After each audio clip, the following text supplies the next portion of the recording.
သူ့ကိုဘသူထိရဲလဲထိရဲတဲ့သူထိကြည့်စမ်းမမဝင်းရီတာကိုမမြင်ရတာကြားပြီးလို့ပြောလိုက်တဲ့အခါ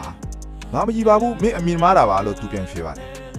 အဲ့ချိန်မှာလဲချင်းစောတဲ့သူကရေမိုးပြီးမင်းလူကောင်ကဥက္ကရဝင်းကိုလာရှာတဲ့ဟုတ်လားလို့လောင်းနေပါတယ်ပြီးတော့သူကငါမွေးစားဖေကသူ့အဖေအရင်ပဲမကြခင်သူကငါအမိမဖြစ်လာမယ်လို့ပြောပါတယ်နတ်တကြီးကချက်ချင်းအော်ဒါကြောင့်မင်းကအမေနဲ့အဆက်အသွယ်ဖြတ်ခဲ့တာပဲလို့ပြန်ပြောလိုက်ပါတယ်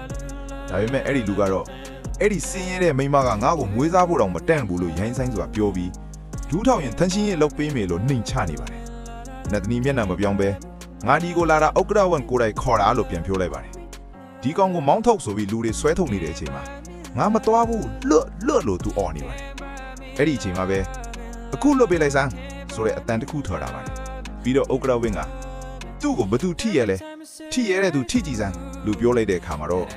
ဟုတ်ကဲ့ရှေ့ဆက်ဘာတွေဖြစ်မလဲသိရဖို့ follow ခဲ့ဦးမော